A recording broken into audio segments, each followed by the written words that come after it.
Oke, kita mulai lagi.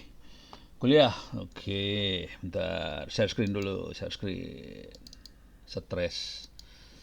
Banyak macam-macam. Dunia itu penuh dengan persilatan rupanya. Oke. Ini taruh di mana ya? Taruh sini kali ya. Walalalah, tuh kan. Kacau deh.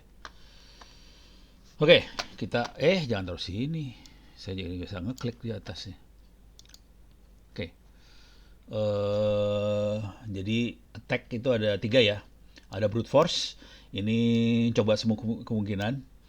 Jadi dia coba AB, AC, AD segala macam. Kalau kombinasinya kalau cuman pakai apa? Yang sering saya brute force itu ini sih. Apa sih namanya? Eh apa? Koper. Kalau koper saya ngehacknya brute force asli. Jadi kalau koper itu kan ada kuncinya kayak gini nih ya, kunci kunci koper tuh. Kunci koper yang make bukan yang ini. Nah, ini kayak gini nih kuncinya kan. Kunci kombinasi koper pakai kayak gini 000 tiga tiga angka kan. Ya udah saya coba 000 001 002 0 sampai 9 terus 010 011 dan terus sampai ini jebol sih. Ini itu teknik brute force sih kira-kira buat ngejebolin koper. Dan saya berapa kali ngejebolin koper dengan cara ini sih. Karena kalau udah lupa lupa kombinasinya ya udah satu-satu kerjain sampai dapat. Itu contoh paling sederhana brute force adalah ngejebolin koper. Oke, mana tadi? Ini ya. Itu brute force ya. Dijamin bisa nemu passwordnya. Butuh waktu terutama kalau passwordnya panjang. Nah, kalau dictionary dia punya file. Eh, File daftar. Jadi dia akan baca file itu, dicoba kata-kata yang ada di file itu satu-satu. Itu dictionary, dia dari file.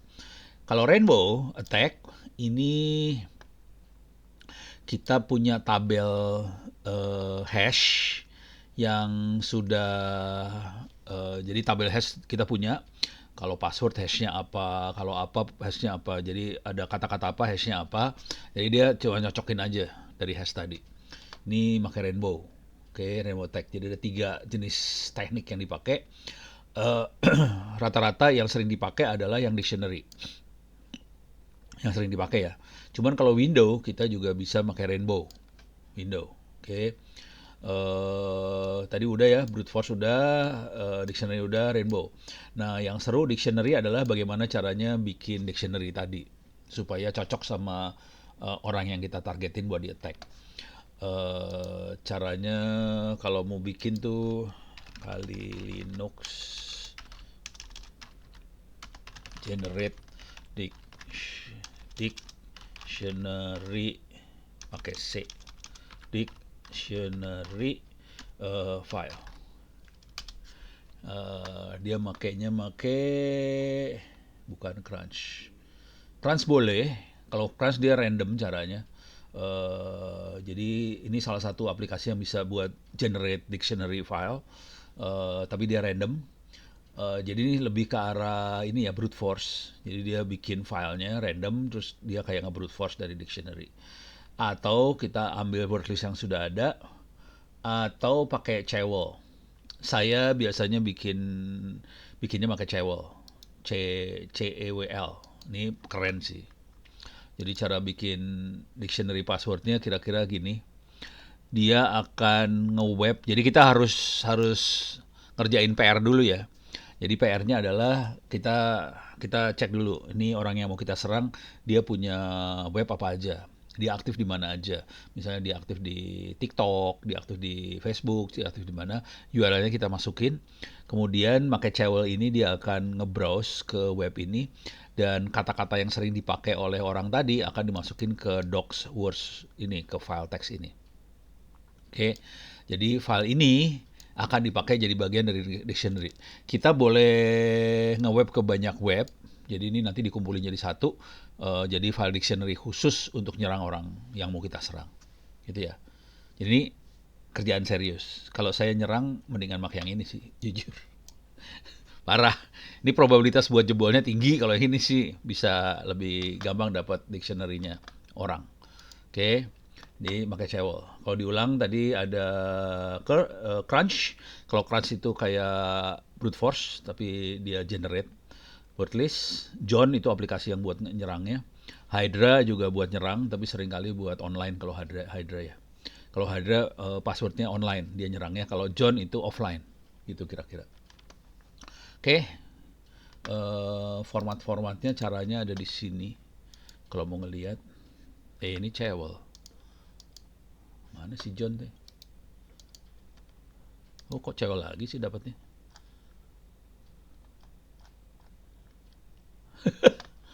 Kok dapatnya cewel terus sih, bukan ke John ya? Saya mau ngasih lihat Johnnya. Oh, ini cewel. Oh, mana tadi John? Nih John, salah. Ini dia John. Ini dia caranya kayak gini dia, John. Ini nyerangnya kayak gini. Kita butuh yang ini sih sebenarnya, unshadowed. Jadi itu menggabungkan etc passwd sama etc shadow dijadiin satu. Dia jadi unshadow ini, kemudian dia word listnya ada di sini. Nah, dia bisa ngejebolin kalau ada ada di word list sih. Kalau nggak ada di word list nggak jebol juga sih sebenarnya, gitu ya. Jadi formatnya seperti ini. Kuncinya adalah yang ini, bagaimana kita bisa dapetin file ini. Jadi kita harus dapetin dua file tadi, passwd sama shadow, terus jadiin satu. Jadi kayak gini. Oke. Cara jadiin satunya adalah, bentar. Oh, nggak ada di sini jadi satunya. Ada di catatan saya lah, di wiki saya ada cara jadiin satunya ya. Oke. Oke, itu adalah si John. Kalau Hydra dia buat nyerang jarak jauh nih. Ini kalau ini yang caranya lokalnya dia. Kalau yang jarak jauhnya eh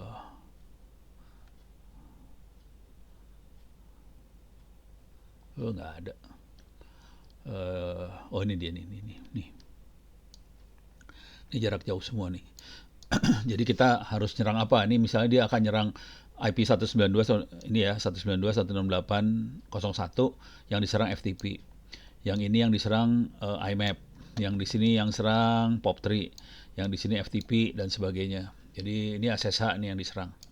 Jadi kita nyerang jarak jauh semua. Jadi Hydra biasanya kalau saya pakai Hydra buat ngejebolin password jarak jauh sih kira-kira kayak gini. Cuman sama aja dia butuh ini passwordnya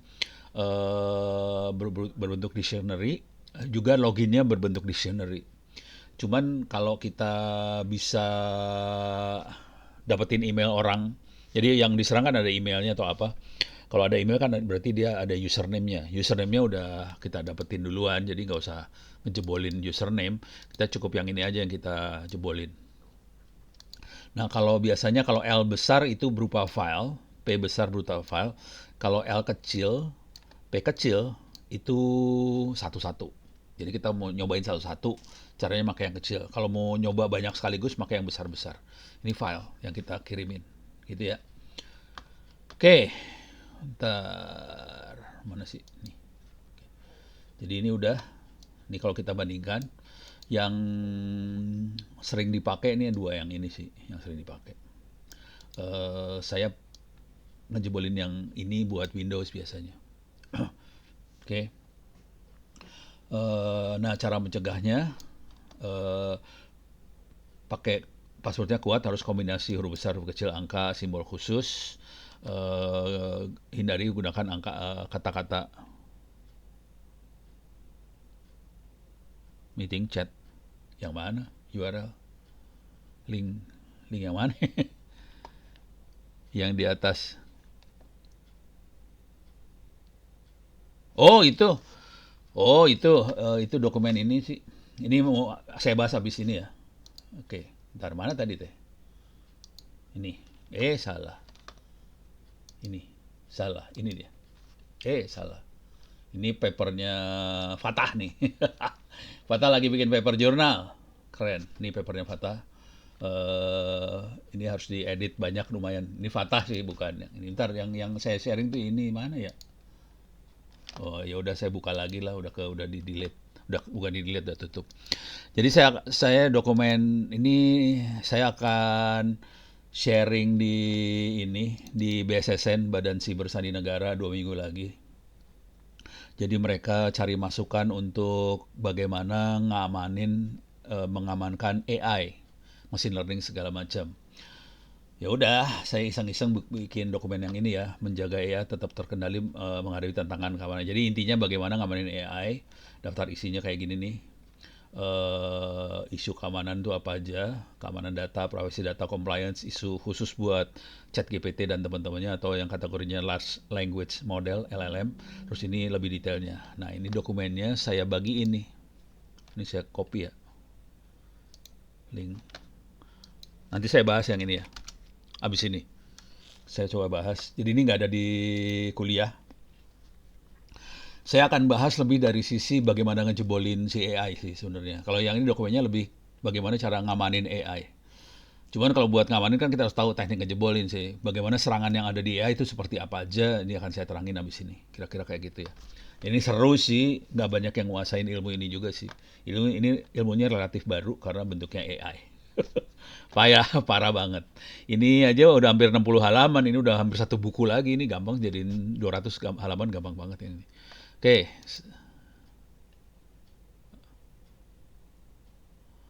iya bisa digituin. Macam-macam lah serangannya banyak banget. Salah satunya banyak parah, mengerikan kalau tahu, tapi banyak orang nggak tahu jadi seneng aja happy. Oke, kita sampai mana sih tadi? Hah? Pattern recognition, recognition. Oke, ya itu ntar kita bahas dulu. Ini biar selesai dulu PR-nya nih, soalnya kita punya waktu cuma sedikit. Pusing gua. Oh ya, minggu depan saya nggak bisa ngajar. Saya ke Madura, diundang sama Universitas Pamekasan, jadi saya ada di Madura minggu depan, jadi saya kesulitan. Makanya hari ini saya dua dua topik, dua tiga topik saya hajar sekaligus. Makanya demonya hampir nggak ada nih. Sorry, minta maaf, demonya dikurangin soalnya saya harus nyelesain target. Jadi ini untuk cegah password cracking ya, password harus kuat, pakai two factor authentication, terus jangan gunakan kembali password yang pernah kita pakai, update gitu, kira-kira kayak gitu sih kalau yang benar. Cuman kalau mau jujur ya, ini juga bisa dijebol semua. Jadi benerannya sih percuma, ini bisa dijebol semua sih. Kalau hackernya jago ini jebol semua sih. Karena kita udah nggak peduli password sih sebenarnya. Karena passwordnya walaupun kita pakai HTTPS, walaupun kita pakai secure encrypt, kita jebolin bisa sih. Kejebolannya bisa macam-macam ya. Yang paling blow on ya kita pasang trojan aja buat ngelihat passwordnya. Yang kedua ya kita melakukan man in the middle attack. Jadi kita bikin proxy di tengah antara user sama servernya. Ya semua traffic dilewatin proxy yang di tengah itu. Jadi sebenarnya ini ya mudah-mudahan bisa lebih susah dijebol, tapi pada dasarnya semua bisa dijebol. Jadi ini saya kayak gini susah loh ngomongnya di publik tuh susah. Soalnya kalau di luaran kan orang kan ngomongnya gitu ya, passwordnya harus kuat, ada huruf besar, huruf kecil segala macam. Karena saya tahu cara jebolnya, saya ngomongnya agak susah. Ya harus ada berusaha, tapi sebenarnya bisa dijebol sih, gitu kan. Gimana coba terangin kayak gitu susah. Oke, sekarang kita masuk eh, materi yang selanjutnya adalah bagaimana kita membypass form login. Oke, jadi web atau apa biasanya ada mekanisme buat autentikasi. Oke, supaya hanya yang punya akses saja yang bisa akses. Cuman kita bisa bypass. Ini parah banget karena bypassnya. Eh, Form login ini sering jadi sasaran ada karena bentuknya dia web, dia ada input ke dalam sistem. Kalau inputnya tidak divalidasi, ya kita bisa SQL injection segala macam, itu satu. Kalau error message yang keluar dari PHP-nya cukup sopan, semua error dikasih tahu dengan baik dan benar, ya udah. Jadi dia hackernya tahu struktur loginnya kayak gimana, aplikasinya kayak gimana. Jadi error message tidak boleh terlalu informatif juga sih sebenarnya. Gitu ya. Kalau session manajemennya jelek, kita bisa dapetin sessionnya orang, kita bisa dapetin cookiesnya orang, akhirnya kita bisa jadi orang lain. Ini berbahaya juga. Terus yang parah lagi, password disimpan dalam bentuk teks yang plain, teks biasa. Itu bisa diambil. Yang jadi masalah kalau password ditaruh di database itu seringnya bentuknya teks. Hari ini ya, kebanyakan teks. Sebenarnya bukan hanya password di database. Sebagian besar database yang dijalankan di Indonesia atau di dunia, filenya teks semua. Jadi bukan file enkripsi yang ada di dalam database. Kebanyakan kayak gitu. Jadi kalau kita bisa nyerang database-nya, kita bisa dapetin data yang ada di database. Semua datanya teks. Nah ini jadi masalah. Nah mereka mulai kembangin yang namanya Key Management System (KMS). Tapi ini keren nih KMS. Key Management System. Oh ini kartu menuju sehat, salah. Ini contoh ya, SG. SG itu sandiguna KMS. Perangkat sandiguna Key Management System. Dia itu dia akan ngencrypt salah satu folder, misalnya ada folder di database kan ada ini ya, ada kalau kita lihat database sebagai file Excel itu bentuknya ada folder passwordnya bisa di-encrypt sama dia. Jadi passwordnya tetap walaupun databasenya plain text, password atau yang kita pengenin di-encrypt ya di-encrypt. Bisa dibantu sama kayak ginian KMS ini. Kayak udah banyak sekarang KMS, udah banyak yang bikin KMS. Ini salah satu yang orang Indonesia yang bikin nih. Harganya berapa? 3M, keren, Bu. Ini masuk e-katalog. Dia masuk e-katalog ya. Keren. Oke. Jadi ini yang mulai seru ke depannya yang kayak ginian sih. Oke. Ini Pak Aulia yang sudah ngoprekin di database punya Dinas Kominfo Tangerang Selatan. Dia berhasil pakai Key Management System ini supaya database-nya ada yang kayak encrypt salah satu foldernya dan berhasil. Dan itu encryptnya bukan berbentuk enkriptornya bukan dari software, hardware dari prosesornya sih. Jadi fasilitas itu sudah ada di prosesornya Intel, sudah ada di dalamnya. Jadi kita cuma manggil aja langsung dia.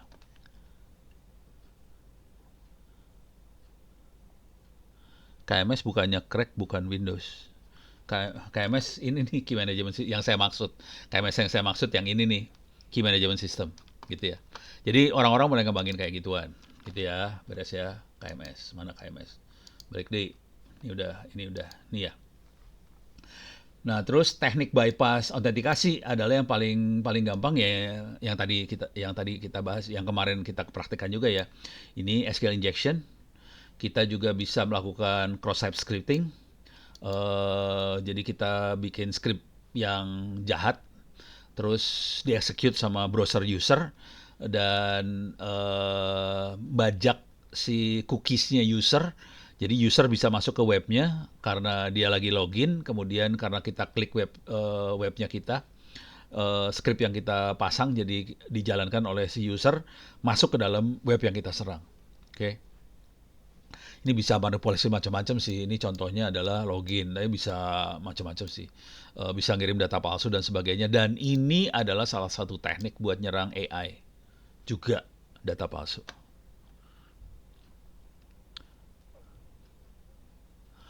Oh, di Linux ada KMS Pico. Wah, menarik juga ya. Ini si Melia tukang ngehack juga rupanya ya. Pico. Wow, menarik. Wow. Oke, oke, oke. Tolong, eh ini menarik nih. Kalau mau iseng, dioprekin dong supaya saya belum ngoprek nih, belum pernah pegang nih KMS Pico. Bisa nggak dioprek supaya buat ini ya? Kalau kita punya database misalnya MySQL atau apa, salah satu salah satu bukan tabel ya, salah satu kolom di tabelnya kita encrypt pakai SMS ini. Tapi ini kayaknya ini ya bayar ya, bagaimana sih? Soalnya ada aktivatornya. Bentar, bentar, bentar, bentar.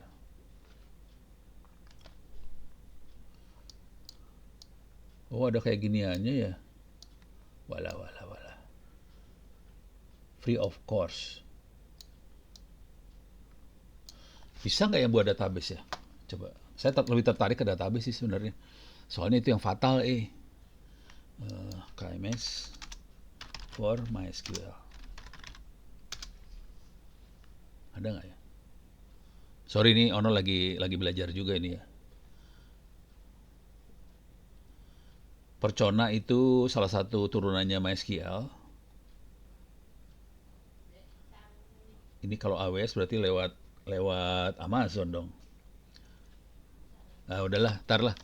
Tapi menarik gara-gara gara-gara ya dikasih tahu KMS Pico jadi saya jadi kepikiran. Oke, ini tadi urusannya cara bypass kita pakai SQL injection, cross site scripting, kita juga bisa hijack nyuri cookiesnya orang. Oke. Nah, ini buat dapetin cookiesnya orang, cara yang paling gampang adalah kita pasang ini ya. eh Brute Suite proxy. Jadi kita proxy semuanya, akhirnya kita bisa nyolong cookiesnya orang, akhirnya kita bisa jadi orang lain masuk ke web yang orang tadi masuk, gitu ya. Jadi itu salah satu cara gimana caranya kita bisa masuk ke web tanpa yang punya web, tanpa kita punya login ke web itu. Jadi kita colong cookiesnya orang aja. Coba bisa ngelihat nggak ya cookiesnya? Coba bentar. Wush, ini lagi ngopiin buku sih soalnya. Coba bentar lihat. Oke, udah ke copy semua. Ini ada guru di Klaten minta ngopi buku hacking dan sebagainya, udah saya copy ini. Ada 466 giga di copy. Kalau Anda pengen ngopi bukunya silahkan kirim harddisk ke rumah saya copyin gitu ya. Ini urusannya saya pengen ngasih lihat cookies. Coba bentar. Coba clear layar. Saya pengen ngecek aja bisa Wireshark.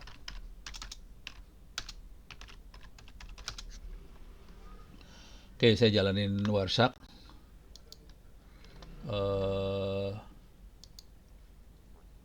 Capture start. Oke, saya sambil nge-web ya. Ini saya reload aja. Saya masuk ke Center Wiki lah ya. Saya klik apa gitu. Ini kan kondisinya login. Harusnya ada cookiesnya ya. Harusnya sih, saya nggak tahu, saya belum pernah lihat juga sih. Belum pernah ngecek. Oke, saya stop dulu. Capture stop. Oke, biasanya warnanya hijau. Wah, TLS, euy. Ntar. Wah, TLS nggak kebaca. Pada pakai TLS. Aduh, aduh, aduh, aduh. Pakai TLS, nggak kelihatan cookiesnya. Soalnya dia pakainya TLS. Ini ARP, nggak ada cookies di situ. Jadi saya pengen masuk ke web. Oke.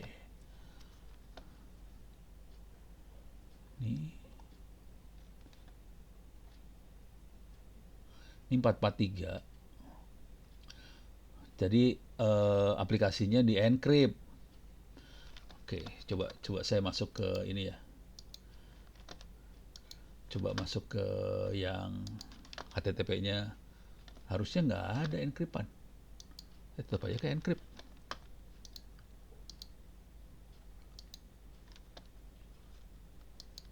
Jadi harusnya yang nggak HTTPS yang bisa kelihatan cookiesnya sih. Kalau HTTPS saya nggak bisa ngelihat. Capture stop. It's cancel. Capture stop.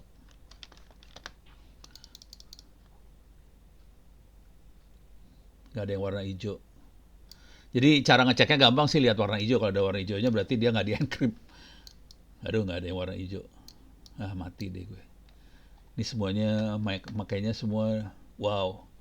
Make quick kayak gini nih, ini parah nih. Lebih susah ngejebolnya lagi. TLS semua nyerah. Ini TLS. Aplikasi datanya semua di encrypt, nggak bisa kebuka. Jadi harus pakai server HTTP aja, karena semua udah HTTP S susah, nggak ada yang warna hijau. Server hello, change cheaper spec, application data, itu kan TLS lagi nih. TLS lagi. Ini nggak bisa dibaca kalau udah kayak gini. Transport layer security, pingsan dah lu, nggak bisa dilihat. Ini nggak bisa. Oke. Jadi teorinya harus dapetin cookies, cuman karena kita pakai HTTPS, di encrypt semua. Jadi teori itu tidak berlaku. Jadi yang ini mana sih tadi? Ini udah lewat ya. Ini nih. Jadi session hijack segala macam susah karena pakai enkripsi. Jadi ini banyak yang udah nggak bisa dikerjakan, udah susah banget sih. Brute force attack tadi ya mudah-mudahan gampang karena dia login biasanya dia ngebuka orang buat masukin username password sih, walaupun HTTPS ya. Oke, dictionary attack udah, mitigasinya kayak itu tadi. Validasi input segala macam. Oke, sekarang kita coba masuk lagi. Ini udah. Coba masuk sini. Ini John the Ripper Hydra tuh yang tadi ya pakai wah, ini belum diedit. Ini belum diedit nih. Oke, ini harus saya edit dulu. Oke, jadi ini belum diedit. Tapi kira-kira seperti yang tadi caranya di sini nih, John. Nah, ini dia. Oke. Ini kalau Hydra yang ini. Di Hydra itu kita bisa target ke mesin lain ya. Kalau John lokal nih. Kalau John lokal, dia lokal aja. Kalau Hydra dia masuk ke mesin lain. Cuma ini harus saya edit dulu nih, belum. Ini materi sambil dibuat soalnya. Oke. Nah, sekarang karena saya punya waktu sekitar 15 menitan lagi, saya akan loncat ini, saya akan masuk ke sini. Mana tadi teh? Ini ya, ini ya, ini ya.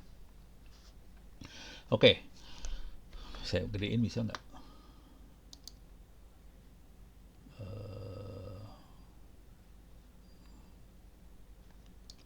Atau di Ctrl plus plus bisa nggak? Oh, bisa. Oke. Oke, saya masuk sini dulu. Nih, kelihatan kagak? Jadi isu yang besar di urusan AI, masalah privacy data, compliance tuh apa? Apakah dia nurut ke aturan atau kagak? Kira-kira kayak gitulah ya. Compliance tuh, comply nggak, patuh nggak ke aturan? Itu comply ya. Terus keamanan data.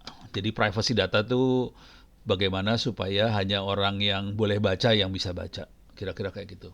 Kalau keamanan data, gimana kita proteksi data supaya nggak semua orang bisa akses tuh data. Kira-kira gitu. Terus ini ada isu lagi di ChatGPT. Ada yang lain lagi ceritanya kalau ChatGPT, ada tambahan masalah di ChatGPT. Terus bagaimana cara kita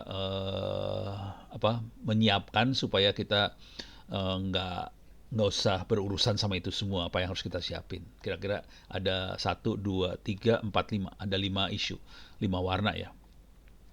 Untuk privacy data ada masalah pelacakan data. Ini kira-kira kalau pelacakan data tuh kira-kira gini.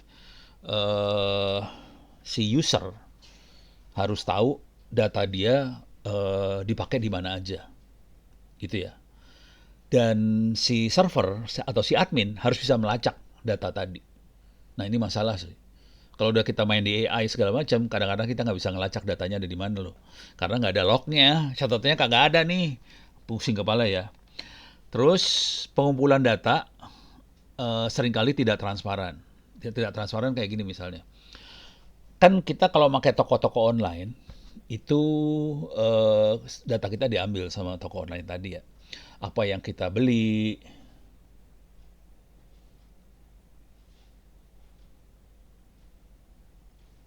ya bener. Ini masalahnya data kita nggak jelas ada di mana aja, ada di HP, ada di mana. Ini datanya ada di mana-mana loh. Jadi maksudnya urusan yang ini, datanya ada di mana-mana aja. Cuman siapa aja yang mengelola data, apakah itu HP-nya, yang bikin HP kan Android segala macam. Terus Google juga dia kan nyedot data kita ya.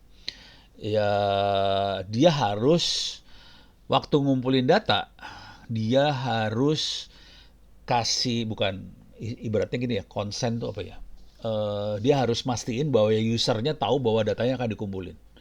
Nah, Google dalam hal ini rada sopan karena dia waktu kita nginstall apa jalanin pertama kali Android, dia akan ada menu nih. Data Anda akan diambil loh. Ada menu kayak gitu, tapi biasanya nggak kita baca, soalnya seringkali bahasa Inggris kan. Kalaupun bahasa Indonesia juga males bacanya, soalnya panjang. Biasanya kita oh, yes yes yes aja. Ini jadi masalah sih sebenarnya. Jadi akhirnya pengumpulan data jadi tidak transparan karena usernya tidak sadar bahwa datanya dikumpulin. Nah ini masalah. Ini masalah privasi data ya.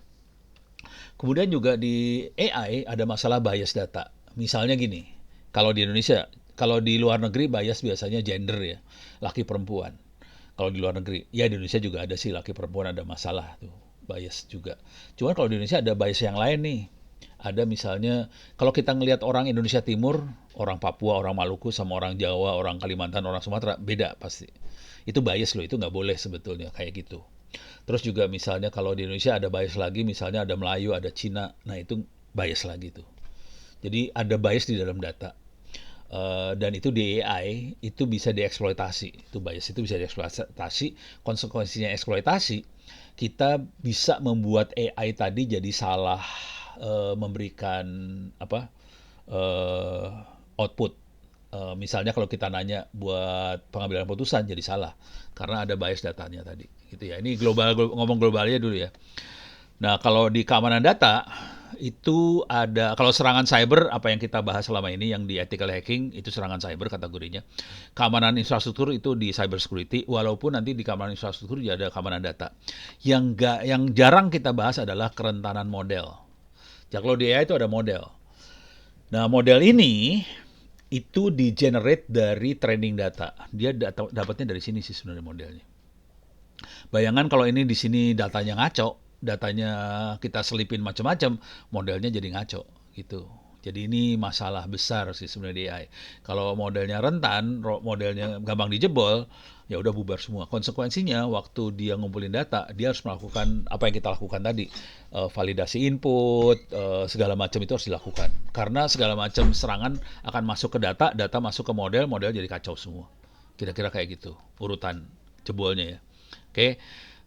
Terus kalau compliance itu adalah masalah ini dia mau comply nggak, dia patuh nggak ke regulasi. Kalau di Indonesia ada undang-undang perlindungan data pribadi, dia patuh nggak ke situ. Kalau di Eropa ada GDPR, patuh nggak ke situ. Dan kalau kita masuk ke ruang internasional, kita aplikasinya Go Internasional, kita harus patuh regulasi yang internasional tadi. Dan ini nyebelin banget kalau mau terus terang aja, kalau kita masuk ke internasional nyebelin banget. Contohnya hak akses data. Contohnya gini paling blow on mah. Jadi di aturan internasional nih ya, user punya hak buat minta data dia untuk di-delete. Pusing kepala dulu. Jadi misalnya gini, kita bisa ngomong sama Tokopedia, kita bisa ngomong ke Bukalapak, Bukalapak, Tokopedia, saya pengen semua history pembelian saya di-delete. User punya hak ngomong seperti itu loh, hati-hati. Nah ini kan jadi, yang pening kan tukang coding, programmer pusing kepala digituin loh. Berarti kita harus tambahin fitur di Tokopedia atau Bukalapak supaya kalau ada orang yang request kayak gitu bisa ngedelete semua history pembelian dia. Kita pengen ngedelete semua history searchingnya dia, bisa di-delete. Nah, kenapa itu dibutuhin? Soalnya dia nggak mau dia di-profiling buat iklan misalnya. Jadi itu ada, tapi kalau kita lihat di perlindungan data pribadi nggak ada itu. Itu nggak ada nih. Hak akses data itu nggak ada. Jadi perlindungan data pribadi sih cuman yang dikejar tuh apa Dukcapil, pokoknya yang kontrol data lah.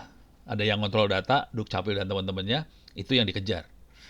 Kalau hak user nggak ada di perlindungan data pribadi, jangan khawatir. Akuntabilitas ini urusannya audit sih. Jadi apakah si sistem itu diaudit pakai ISO 2701, ISO berapa segala macam supaya kita bisa dipercaya. Ini urusannya bisa dipercaya nggak sih si apa penyelenggaranya, kira-kira kayak gitu. Oke, jadi ini 3 yang gede ya, privacy, keamanan, sama compliance. Nah sekarang khusus buat ChatGPT dan teman-temannya, ini LLM. Ada isu tambahan di LLM, bias dari bahasa. Karena LLM language ya. Jadi dia mainnya di bahasa nih. Nah, bias dari bahasa contohnya paling paling ini apa?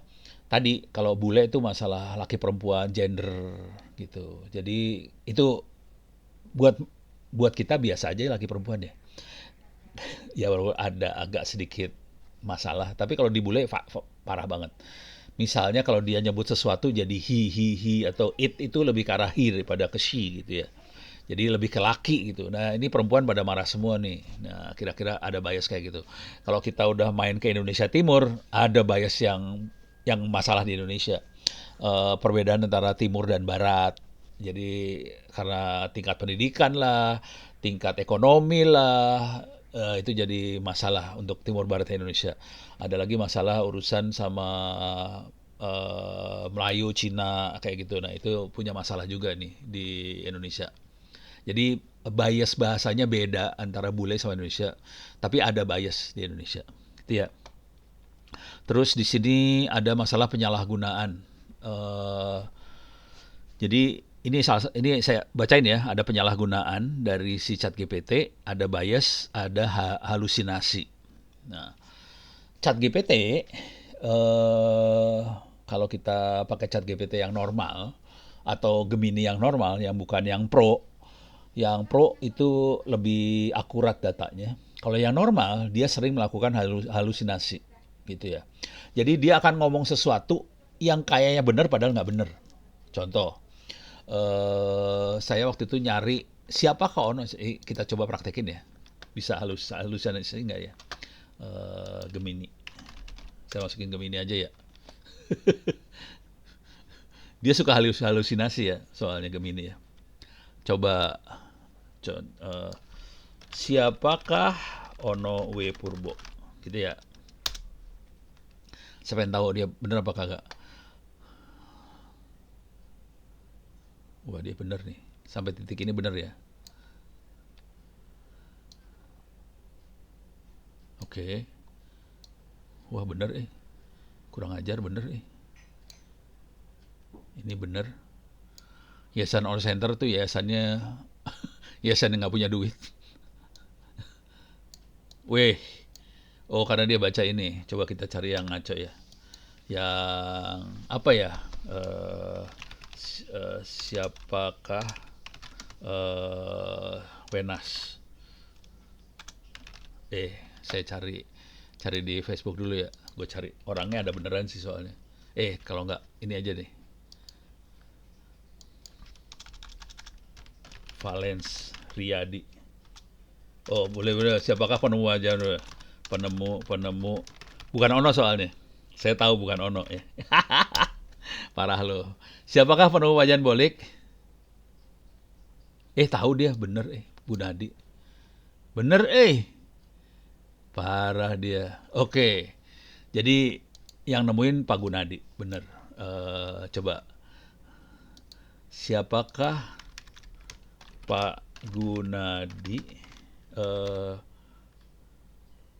penemu wajan bolik? Kita fokus ke Gunadinya. Soalnya saya lumayan kenal sama Pak Gunadinya sih. Coba.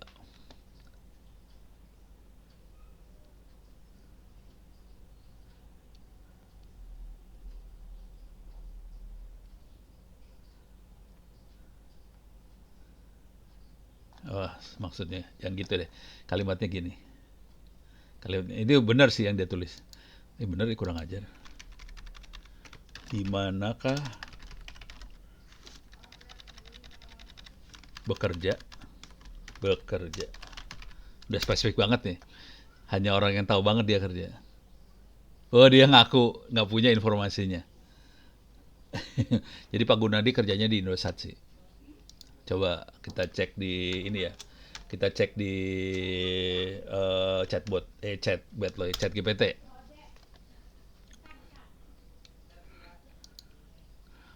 Saya login dulu. Saya login pakai Google. Login pakai Google. Oke. Jadi saya bayar ChatGPT sih akhirnya. Jadi yang tadi tuh, kalau yang tadi pakai ChatGPT ono yang bayar. Akibatnya informasinya bagus banget. Saya login pakai Google, siapakah penemu wajan bolik? Coba, ini lebih pinter nggak dia? Nah kan salah dia, langsung. Oke, salah dia.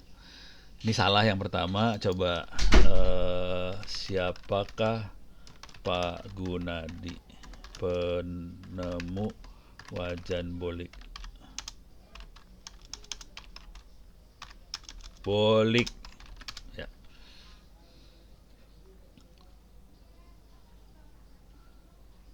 Kartasasmita ngarang nih. Ngarang nih.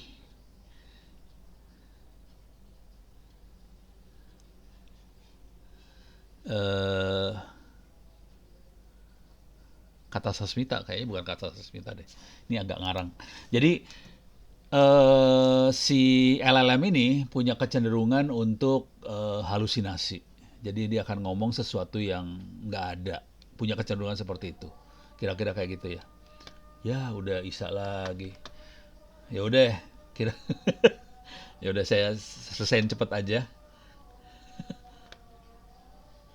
Ginanjar kata sastra Menteri Zaman Soeharto, ya betul.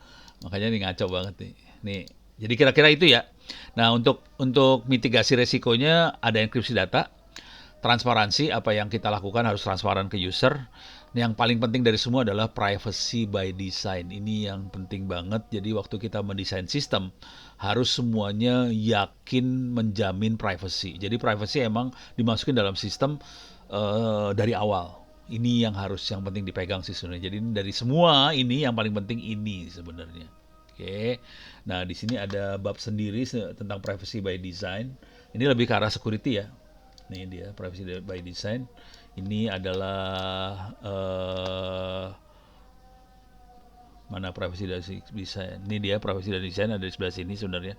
Tapi poin-poinnya adalah kalau kita ngumpulin data harus minimalis, kita harus melakukan anonimisasi data sama pseudonimisasi data. Jadi pakai pseudonym. Terus kita harus enkripsi data. Modelnya harus aman dan transparan. Model artinya model AI-nya ya, harus bikin aman dan transparan. Terus harus ada audit pengawasan, ada fitur penghapusan data. Dari awal harus dibuat. Terus kita harus bikin privacy diferensial. Terus kepatuhan terhadap, nah ini privacy diferensial, ini kalau kepatuhan normal ya. Privacy diferensial akhirnya saya bikin contoh codingnya di bawah. Nih, contoh implementasi differential privacy di Python. Ini contohnya kayak gini sih. Intinya, privacy differential tuh gini. Data kita bikin ditambahin sesuatu informasi yang acak ke dalamnya. Jadi kita kasih noise ke datanya, dikasih noise supaya data jadi acak. Dengan data diacak, orang nggak bisa lagi ngekstrak ini siapa. Gitu. Kalau ini kan urusannya umur ya, 25, 32, 37, 45, 28. Kita tahu umurnya dia. Dan kalau buat orang bule, umur itu sesuatu yang private. Dia nggak mau umurnya ketahuan. Supaya nggak ketahuan, ditambahin angka acak nih. Noise ini di generate acak, terus kita tambahin data. Jadi ada true min ditambahin noise. Jadi kita tambahin noise ke dalam data itu. Supaya nambahin privacy. Jadi kira-kira gitu sih tekniknya. Silahkan di-download, dibaca-baca, dan ini akan saya diskusikan sama Badan Siber Sandi Negara sekitar 2 minggu lagi hari Senin. Ini tanggal 18. Jadi paginya saya akan ada di BSSN, sorenya ngajar Anda-Anda semua. Jadi 2 minggu lagi. Minggu depan saya akan ada di Madura ya. Jadi saya nggak bisa ngajar. Oke. Oke, sekian dulu. Mudah-mudahan bisa bermanfaat. Kita ketemu lagi.